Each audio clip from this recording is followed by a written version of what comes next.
queridos hermanos, que nuestro amado Dios les bendiga en gran manera. Como siempre es una gran bendición, un gran agrado el poder comunicarnos con usted a través de estos medios, y en el cual Dios también permite que podamos estudiar algo más acerca de la palabra de nuestro Dios, que siempre es de gran bendición para nuestras vidas. Siempre es una gran bendición el conocer la palabra, porque solamente a través de la palabra podemos entender más y conocer mucho más acerca de nuestro gran Dios. Así que vamos a continuar estudiando estos libros históricos. Ahora estamos viendo los libros de Reyes y Crónicas, y vamos a continuar con el estudio ahora viendo las historias de reyes de ambos reinos, tanto de Israel como de Judá, y estaremos viendo hasta la caída de Samaria. Y para ello vamos a comenzar hablando de un rey muy importante también para el reino del sur, como fue el reinado de Josafat. Josafat podemos ver que fue uno de los reyes más importantes desde el reinado de Salomón. Su reinado duró 24 años, entre el 873 y el 848 antes de Cristo. Él fue regente durante 3 años también, junto a su padre Asa, cuando éste enferma. Así que ¿qué podemos decir de Josafat a grandes rasgos antes de adentrarnos más en lo que la palabra del Señor nos dice? Él fue un rey, ya dijimos, muy, muy importante, temeroso de Dios, y es por eso que también vemos cómo Dios bendice su reinado. Él siempre fue piadoso y siempre hizo lo recto ante los ojos de Dios, y quizás la gran falla que tuvo fue hacer alianzas con los reyes del norte, que eso trajo consecuencias para él y también consecuencias futuras para el reino de Judá. Entonces, lo primero que vamos a estar viendo en cuanto a Josafat, vamos a estar haciendo el primer análisis de él respecto a su calidad como gobernante, y vamos a estar estudiando el Segunda de Crónicas, el segundo libro de Crónicas, en el capítulo 17 hasta el capítulo 20. Ahí vamos a estar viendo un poco acerca del reinado de Josafat. Vamos a estar leyendo los primeros versículos del capítulo 17, que nos dice: reinó en su lugar Josafat su hijo, el cual se hizo fuerte contra Israel, puso ejércitos en todas las ciudades fortificadas de Judá y colocó gente de guarnición en tierra de Judá y asimismo en las ciudades de Efraín que su padre Asa había tomado. Y Jehová estuvo con Josafat, porque anduvo en los primeros caminos de David su padre, y no buscó a los Baales, sino que buscó al Dios de su padre, y anduvo en los mandamientos, y no según las obras de Israel. Jehová, por tanto, confirmó el reino en su mano, y todo Judá dio a Josafat presentes, y tuvo riquezas y gloria en abundancia, y se animó su corazón en los caminos de Jehová, y quitó los lugares altos y las imágenes de acera en medio de Judá. ¿Qué cosa nos dice o qué cosa podemos rescatar de esta introducción al reinado de Josafat? Lo primero es que el versículo 4 dice que él buscó al Dios de su padre y anduvo en sus mandamientos. Vemos que la base de su reinado fue en base al temor de Dios. Y justamente, como decía, cuando nuestras vidas están en esa posición de buscar a Dios, de buscar el cumplir los mandamientos de Dios, siempre Dios va a respaldar nuestras vidas, y fue justamente lo que sucedió con este varón. Fue un hombre temeroso de Dios que no se volvió a la idolatría, algo que era muy común, y si nosotros vemos la historia de los reyes de Israel y los reyes de Judá, vemos cómo constantemente ellos caían en la idolatría justamente por hacer alianzas con pueblos vecinos o trayendo costumbres de pueblos vecinos, lo que sucedió notoriamente con Acab, que toma todos los cultos de los fenicios que tenía Jezabel.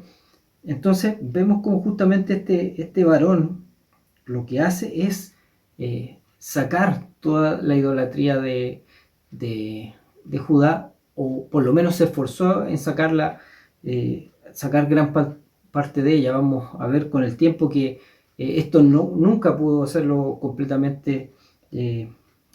Los reyes de Judá nunca pudieron extirpar completamente la idolatría del corazón del pueblo. No obstante, vemos cómo él se esforzó, y vamos a ver cómo en el reinado de él se esfuerza justamente en sacar la idolatría del pueblo que estaba en el pueblo de Dios.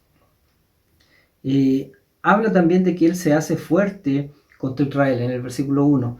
Y esto es lo que nos dice, y vemos también en los versículos que dimos lectura, cómo él estableció ciudades fortificadas, y justamente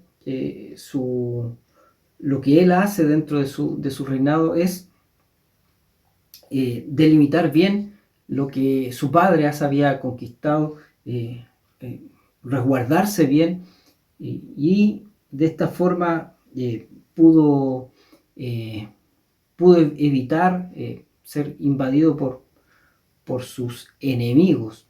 Entonces fortificó las ciudades y también puso guarniciones permanentemente en ellas.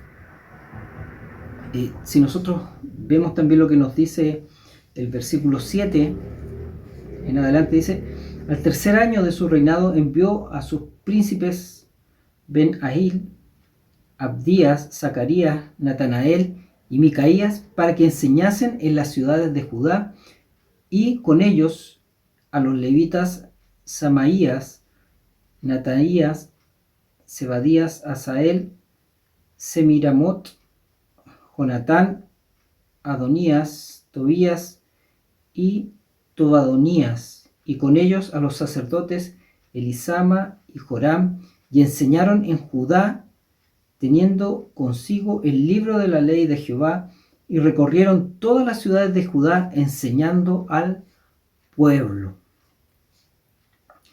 Vemos cómo dentro de las bases de su reinado estuvo el deseo y estuvo el enseñar. Él envió, ¿no es cierto?, a estos hombres a enseñar la ley de Dios. Y vemos cómo la base de su gobierno fue justamente enseñar la palabra de Dios. Y esto nos enseña, esto nos da a nosotros, nos queda como ejemplo que siempre cuando nosotros queremos tener un buen gobierno, ya sea de nuestro hogar, ya sea el gobierno de la iglesia, y en este caso el gobierno de un país, cuando nosotros ponemos por delante la palabra de Dios, nosotros nos preocupamos por enseñar la palabra de Dios, debemos tener la certeza de que Dios va a estar respaldando ese gobierno, ya sea dentro de nuestro hogar o dentro de nuestra iglesia.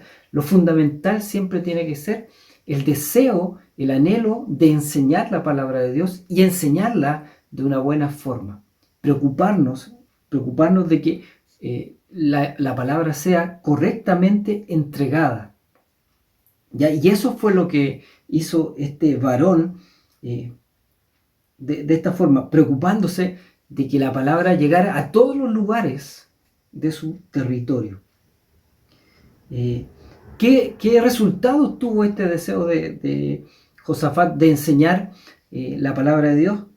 Sigamos leyendo, dice: y cayó el pavor de Jehová sobre todos los reinos de las tierras que estaban alrededor de Judá, y no osaron hacer guerra contra Josafat, y traían de los filisteos presentes a Josafat y tributos de plata. Los árabes también le trajeron ganado, 7.700 carneros y 7.700 machos cabríos.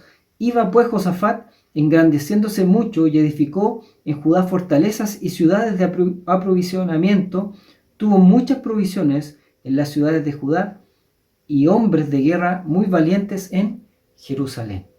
Entonces, el resultado de esta enseñanza de la palabra de Dios, el resultado de querer esparcir la palabra de Dios dentro de su reino, tuvo como efecto que hubo temor de los pueblos que le rodeaban. Tuvo un reinado de paz. Hubo paz en Judá gracias a lo que Josafat realiza. Trajo respeto de los pueblos vecinos. Vemos cómo ellos traían ofrendas, cómo ellos traían presentes y grandes presentes a Josafat, justamente porque había temor hacia el pueblo de Dios. Y hubo, por tanto, también, como consecuencia de eso, un bienestar económico para Judá. Vemos, si continuamos leyendo el capítulo 19 ahora, versículo 5, dice: y puso jueces en todas las ciudades fortificadas de Judá por todos los lugares, y dijo a los jueces: mirad lo que hacéis, porque no juzgáis el lugar de hombre, sino el lugar de Jehová, el cual está con vosotros cuando juzgáis. Sea pues con vosotros el temor de Jehová, mirad lo que hacéis, porque con Jehová nuestro Dios no hay injusticia, ni acepción de personas, ni admisión de cohecho. Vemos también otra de las características de este varón fue que estableció un sistema para administrar la justicia. Y vemos también cómo él establece cuál va a ser el estándar de la justicia que ellos deben aplicar. Él va y nombra un juez, ¿no es cierto?, o más de un juez. Aparentemente, dice acá nuestro hermano Pablo Hoff, aparentemente jueces laicos, y la idea de esto era juzgar toda clase de situaciones. Y el modelo que él establece para juzgar es impensado, podríamos decir, para los tiempos, en los tiempos nuestros, donde justamente una de las instituciones siempre que están más cuestionadas son aquellas que imparten justicia. ¿Qué es lo que se preocupa y qué es lo que inculca, recalca este varón a aquellos que iban a impartir justicia? Dice: mirad lo que hacéis, porque no juzgáis el lugar de hombre, sino que el lugar de Jehová, el cual está con vosotros cuando juzgáis. Fíjate, él dice: cada vez que ustedes van a emitir algún tipo de juicio, ustedes tienen que pensar que no están juzgando como hombres, sino que están juzgando en el nombre de Dios. Entonces el temor de Jehová tiene que estar en ustedes, porque con Dios no hay injusticia, dice, ni acepción de personas, ni tampoco se admite cohecho. Entonces es el tipo de justicia que tenían que impartir era una justicia santamente justa. Y es el temor que debía estar en el corazón de aquellos varones. También él establece en Jerusalén un tribunal de apelaciones. Si nosotros seguimos leyendo, y esta institución también estaba compuesta por sacerdotes y levitas. Dice en los versículos siguientes: puso también Josafat en Jerusalén a algunos de los levitas y sacerdotes y de los padres de la familia de Israel para el juicio de Jehová y para las causas, y volvieron a Jerusalén, y les mandó diciendo: procederéis asimismo con temor de Jehová, con verdad y con un corazón íntegro. También estos debían juzgar de la misma forma, íntegramente, debían juzgar con verdad y con el temor de Jehová.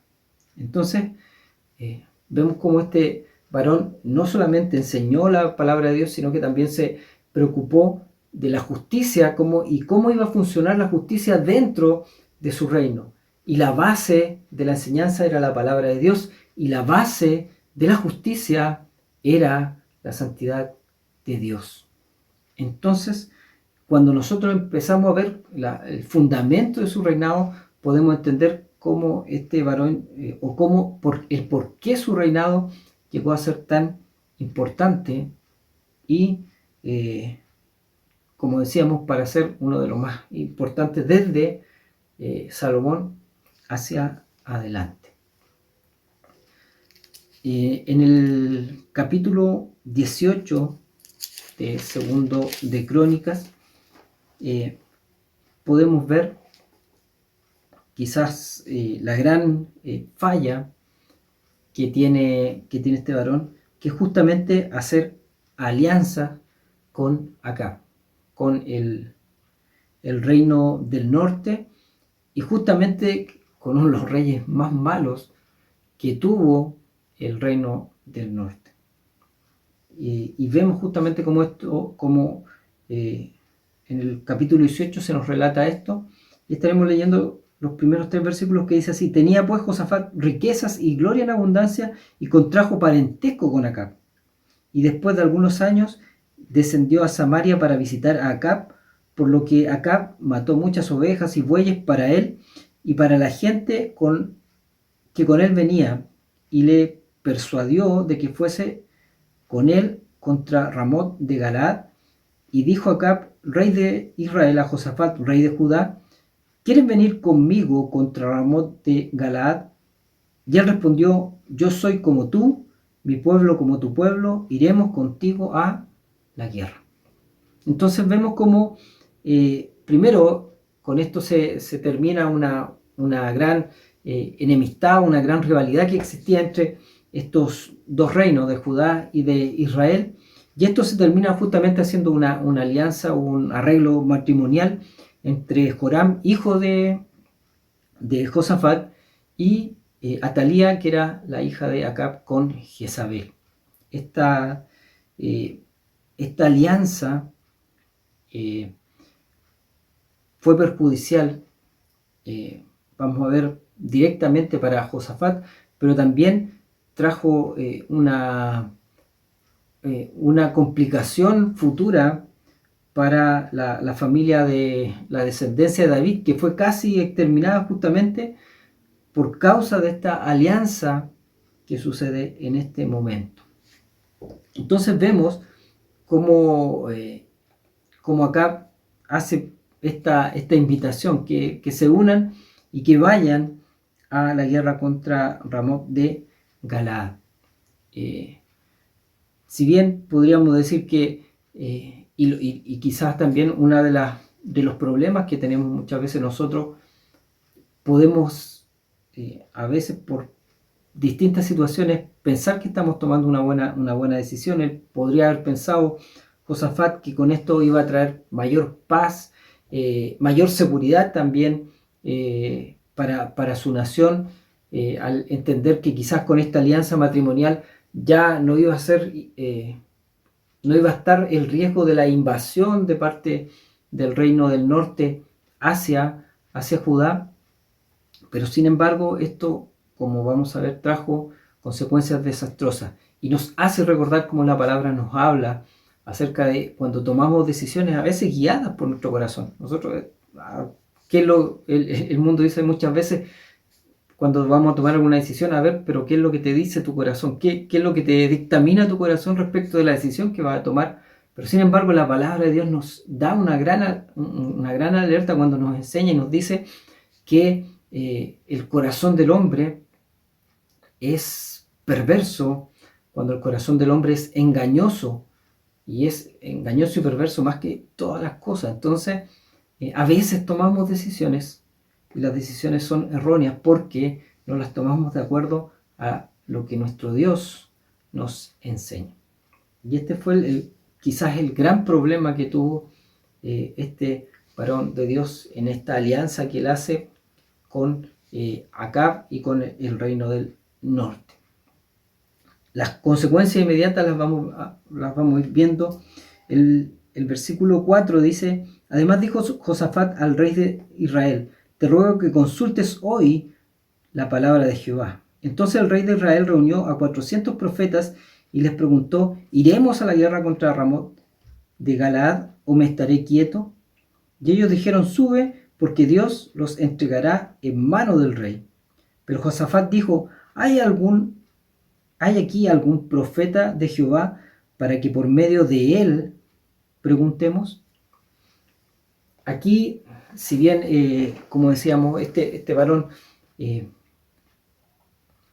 hace esta alianza, quizás no de la mejor manera, sin embargo, este varón, a través de Dios, seguramente tiene la claridad de que cuando el rey Acab consulta a sus 400 profetas, estos van y le dicen: no, si va, anda nomás a la guerra porque va a tener el favor de Jehová. Pero sin embargo, vemos como Josafat dice: ¿habrá por ahí algún profeta que sea de Jehová? Él reconoce que estos profetas que tenía Acab no eran profetas de Dios.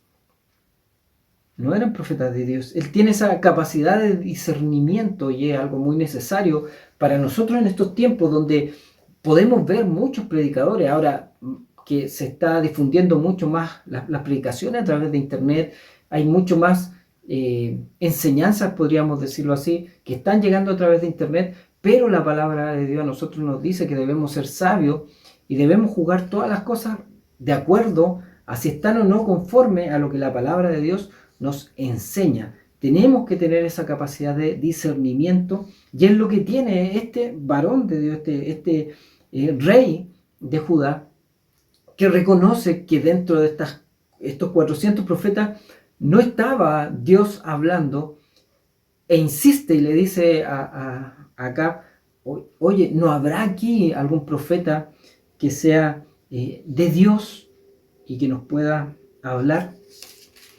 Y vemos cómo Acab reconoce que hay dentro del pueblo, hay un varón que es Micaías, pero ¿cuál es la traba que tenía Acab con este profeta? Es que él dice: ¿sabes qué? Nunca me profetiza cosas buenas. O sea, en sí vemos la ceguera de Acab y vemos también como muchas veces el hombre puede caer también en esa ceguera. Él va y dice: ¿sabes qué? En realidad hay un profeta que habla en nombre de Dios, pero nunca me dice cosas buenas. Y en vez de entender de que él era el que estaba equivocado, él va y dice: no quiero escuchar a este hombre que me está inculcando mi pecado constantemente, que me está tratando de hacer entender que estoy en contra de la voluntad de Dios. Pero sin embargo, acá, en vez de tener esa claridad, sigue en la ceguera, y vemos que esa es la situación en la cual se encuentran las personas que no tienen a Dios en su vida. Están ciegos espiritualmente y por tanto no son capaces de entender el peligro y el riesgo en el cual se encuentran. Y es por eso que muchas veces nosotros podemos ir con la palabra de Dios, con la enseñanza de Dios a estas personas, y no nos van a querer escuchar, no nos van a entender, y nosotros vamos a decir: ¿cómo es posible que estas personas no nos entiendan? ¿Cómo es posible que estas personas no nos puedan y no nos quieran escuchar si están en un riesgo increíble? Acá es un ejemplo de esto. Y vemos cómo él no quiere hacer caso al profeta de Dios simplemente porque él no le profetizaba lo que él quería, no entendiendo, no queriendo entender que el problema no era el profeta, el problema era él y la idolatría en la cual había caído, producto de todo este culto a Baal que había traído su esposa Jezabel. ¿Qué es lo que vemos en esto?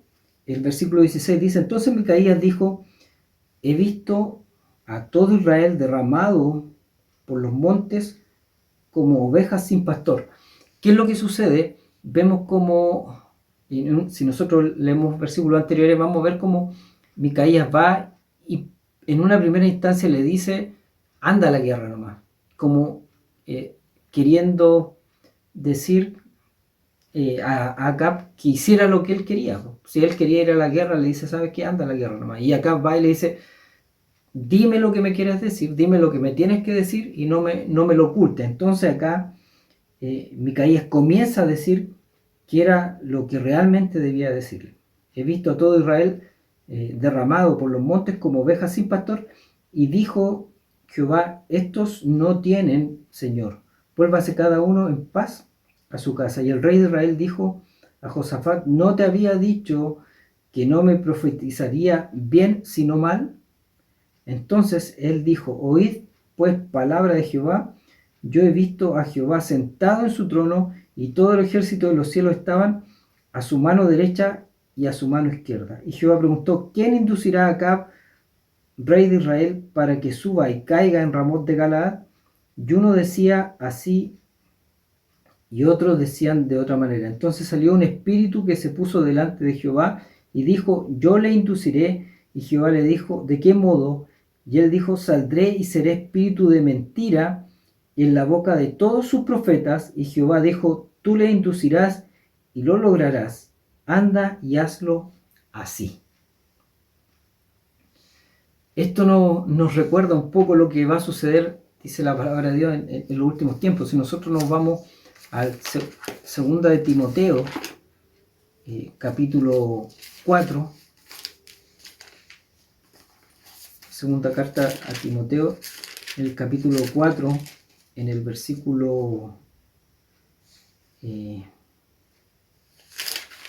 3, dice: porque vendrá tiempo cuando no sufrirán la sana doctrina, sino que teniendo comezón de oír, se amontonarán maestros conforme a sus propias concupiscencias, y apartarán de la verdad el oído y se volverán a las fábulas. Pero tú sé sobrio en todo, soporta las aflicciones,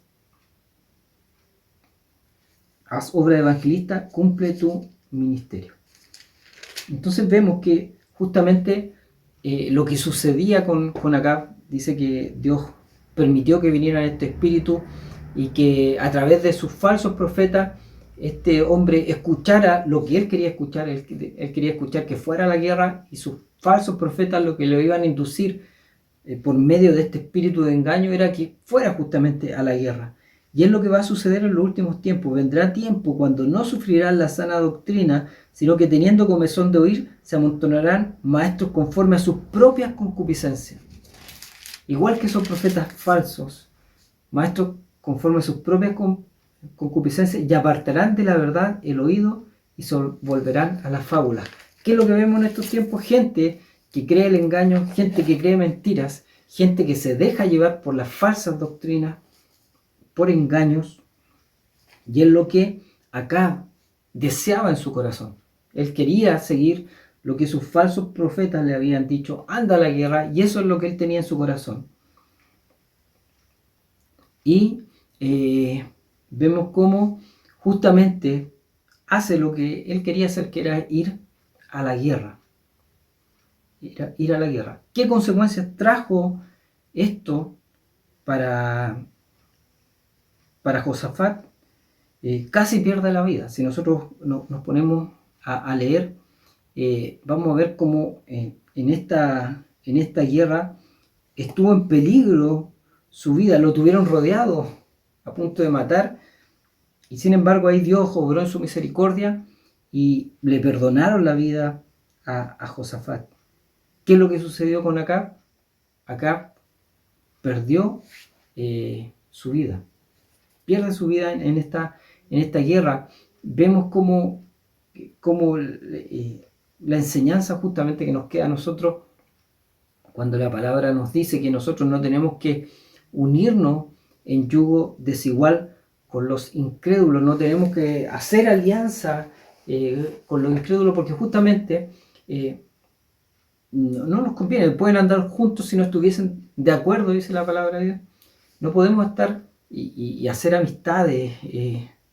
Podemos tener compañeros de trabajo que son incrédulos, podemos tener compañeros de estudio que son incrédulos, podemos tener conocidos y compartir con personas que no conocen a Dios, que no sirven a Dios, que no aman a Dios.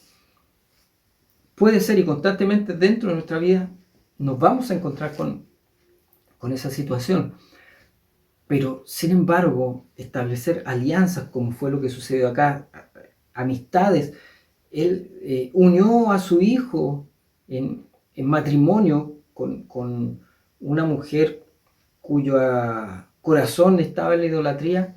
Eso solamente va a traer consecuencias negativas para nuestras vidas. Y es lo que sucedió justamente con Josafat. Él estuvo a punto de perder su vida por causa de esta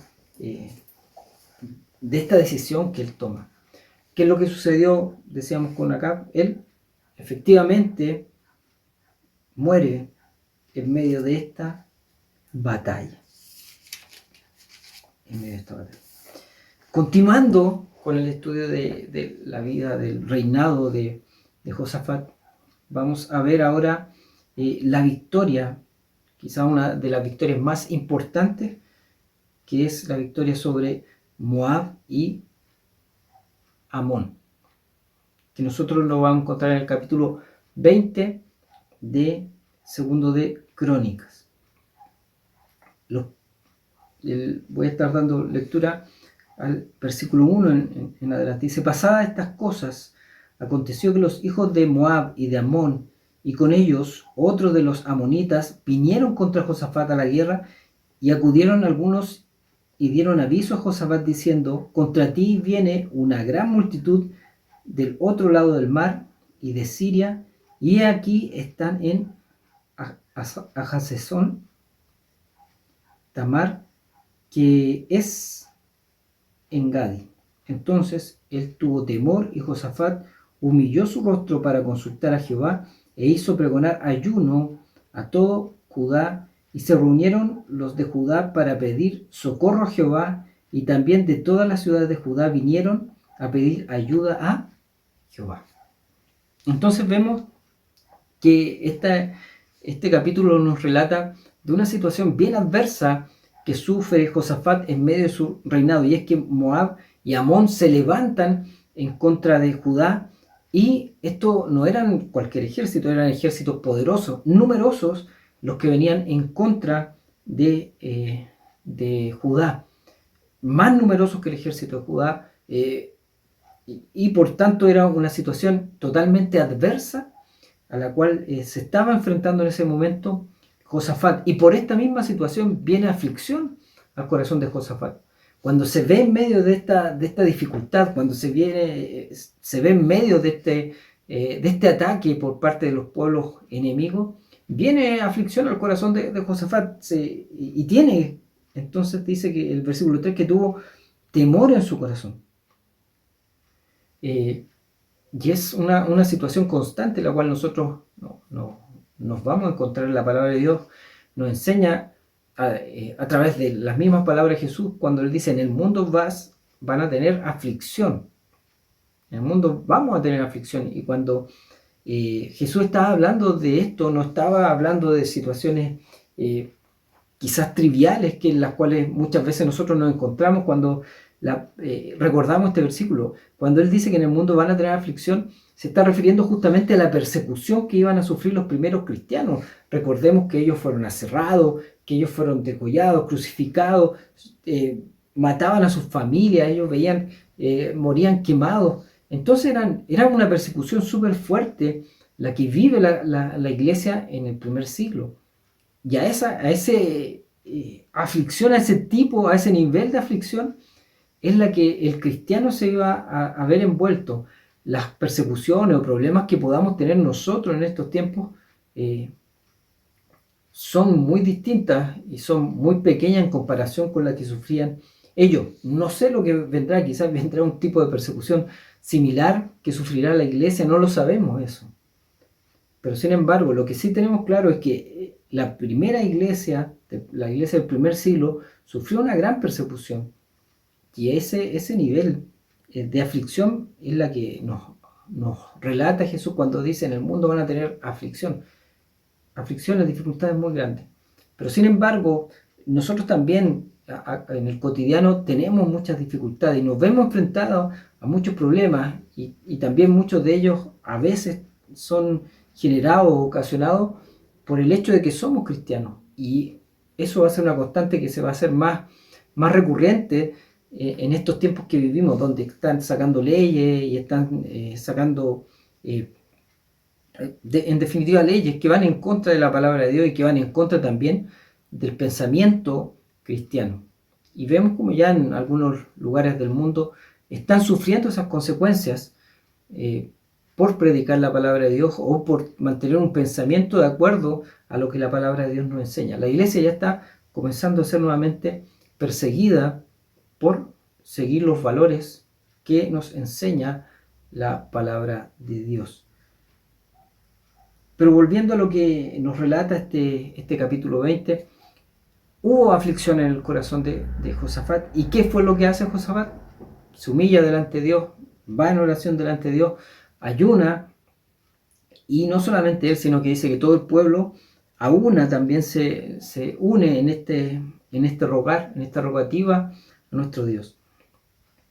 Enseñanzas que vemos acá es como en medio de la aflicción debemos buscar a Dios en oración, y no solamente lo busca él solo, sino que vemos también cómo la comunión es importante, cómo la unidad la vemos presente en esta situación que traía aflicción al reino del sur, a Judá. ¿Qué es lo que sucede? Vámonos al versículo 15, dice: y dijo, oíd Judá todo, y vosotros moradores de Jerusalén, y tú, rey Josafat, Jehová os dice así: no temáis, ni os amedrentéis delante de la multitud tan grande, porque no es vuestra la guerra, sino de Dios. Versículo 17: no habrá para qué peleéis vosotros en este caso, paraos, estad quietos, y ved la salvación de Jehová con vosotros, oh Judá y Jerusalén. No temáis ni desmayéis, salid mañana contra ellos, porque Jehová estará con vosotros. La respuesta a la oración, la respuesta a la plegaria que hace Josafat y todo el pueblo, es que Dios les dice: ¿saben qué? Esta pelea no es de ustedes, esta pelea es de Dios. Ustedes estén quietos y vean la salvación de Jehová. Las mismas palabras que le dice al pueblo de Israel cuando van saliendo de Egipto: estad quietos, ven la salvación de Jehová. Esas palabras se las repite a Josafat y le dice: ¿sabe que esta batalla no es nuestra, no es vuestra, sino que es de Dios? Nosotros nos enfrentamos a un enemigo que viene contra nosotros día a día, pero sin embargo también tenemos una certeza: la pelea, la batalla no es nuestra, la batalla es de nuestro Dios, y Él ya ha vencido en la cruz del Calvario. Él ya nos ha dado la victoria. Por eso la palabra dice que somos más que vencedores en Jesús, porque Él es el que pelea las batallas nuestras, y es Él quien nos ha dado la gran victoria frente a el diablo, el mundo, el pecado. Versículo 21 dice: y habido consejo con el pueblo, puso a algunos que cantasen y alabasen a Jehová, vestidos de ornamentos sagrados, mientras salía la gente armada, y que dijesen: glorificad a Jehová, porque su misericordia es para siempre. Y cuando comenzaron a entonar cantos de alabanza, Jehová puso contra los hijos de Amón, de Moab y del monte de Seir las emboscadas de ellos mismos que venían contra Judá, y se mataron los unos a los otros, porque los hijos de Amón y de Moab se levantaron contra los hijos del monte de Seir para matarlos y destruirlos. Y cuando hubieron acabado con los del monte de Seir, cada cual ayudó a la destrucción de su compañero.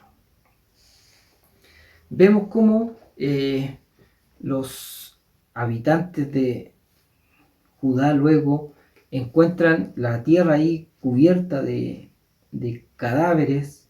Dice el versículo 25: hallaron entre los cadáveres también muchas riquezas, así vestidos como alhajas preciosas, que tomaron para sí, tantos que no los podían llevar. 3 días estuvieron recogiendo el botín, porque era mucho.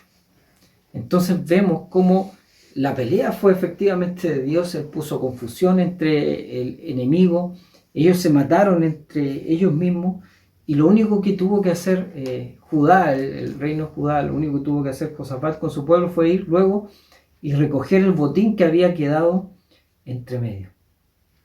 Entonces vemos cómo esto nos recuerda que siempre la obra es de nuestro Dios. Y por eso, como la obra completa de nuestro Dios, nosotros tenemos que estar glorificando siempre a nuestro Dios por su misericordia, como dice el verso 21.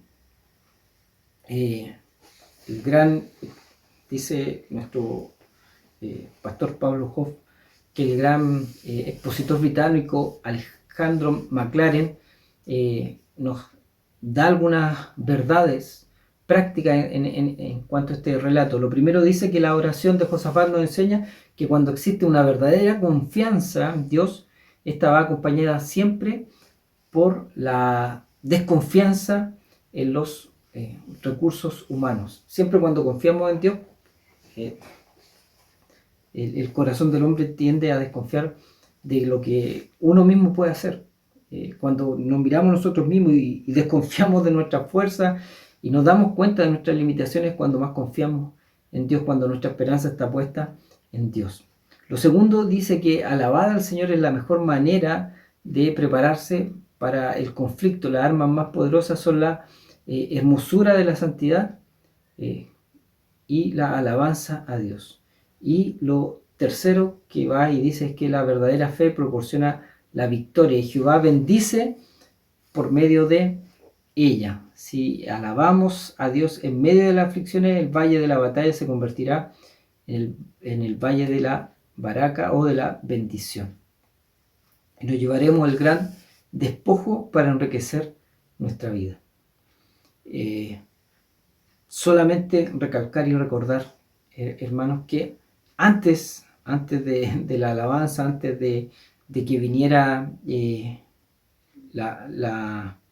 el gozo, primero estuvo la oración. Siempre cuando vienen los momentos de angustia, lo primero que debemos hacer es humillarnos delante de Dios, es orar, buscar en oración a nuestro Dios y Dios responderá. ¿Qué fue lo que hizo el pueblo? Primero se humilló en oración y luego vino la alabanza a Dios y el gozo de la victoria. Y así vemos cómo finaliza ya el reinado de Josafat, este gran rey que tuvo el pueblo de Judá.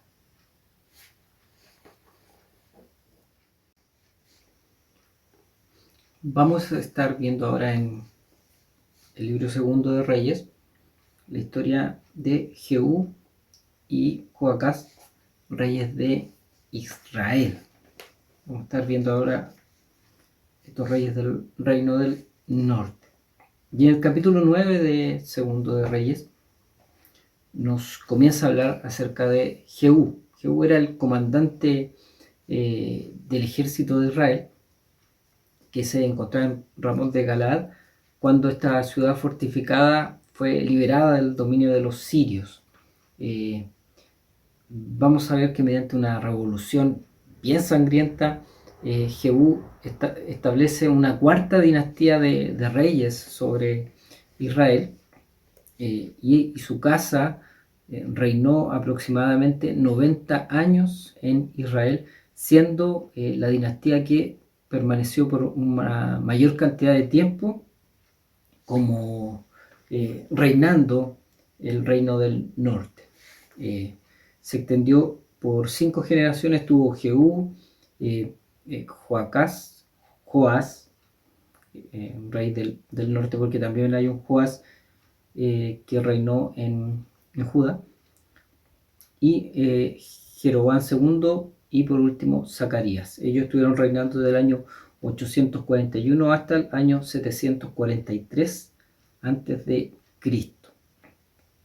Vemos quizá una de las labores más importantes que realizó Jehú dentro de Israel fue que erradicó el baalismo fenicio que había entrado con Jezabel. Sin embargo, su reinado se fue debilitando y deteriorando también con el tiempo, y dentro de su dinastía el apogeo o el momento de mayor prestigio fue durante el gobierno de Jeroboam, uno de sus descendientes, y luego fue decayendo paulatinamente hasta que vemos cómo cayó cuando fueron sometidos por el pueblo de Asiria. Vamos a estar viendo entonces lo que nos dice en 2 Reyes capítulo 9, versículos del 1 al 4, dice: Entonces el profeta Eliseo llamó a uno de los hijos de los profetas y le dijo: Ciñe tus lomos y toma esta redoma de aceite en tu mano y ve a Ramot de Galaad. Cuando llegues allá, verás allí a Jehú, hijo de Josafat, hijo de Nimsi, y entrando haz que se levante de entre sus hermanos y llévalo a la cámara. Toma luego la redoma de aceite y derrámala sobre su cabeza y di: Así dijo Jehová, yo te he ungido por rey sobre Israel. Y abriendo la puerta, echa a huir y no esperes.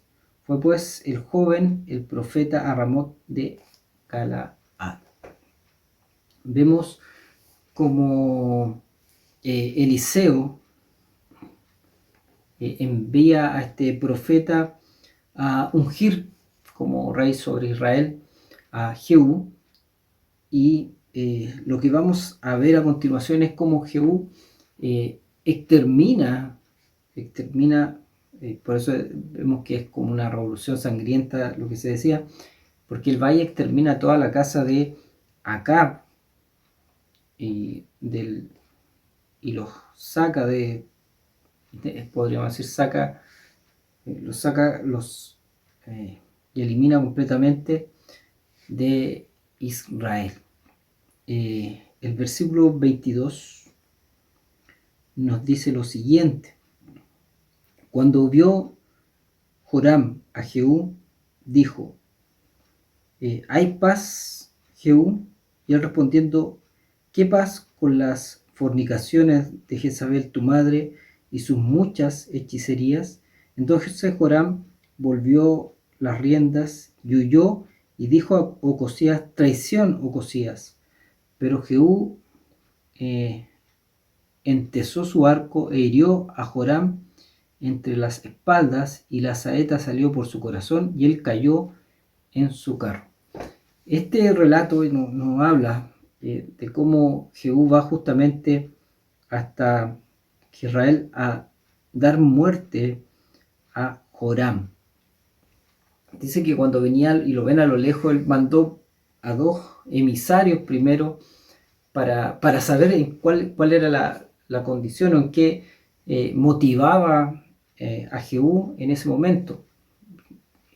Continuamente preguntó si venía en paz, pero sin embargo estaba clara cuál era la intención de Jehú. Y vemos cómo efectivamente él va y mata a quien estaba gobernando en ese momento, a Israel. Y no solamente muere él, sino que también vemos que estaba Ocosías. Ellos estaban ahí descansando después de la batalla. De hecho, Joram decía, si vemos lo que nos relata la palabra de Dios, dice que él estaba ahí limpiando sus heridas en lo que había provocado en la batalla en ese momento.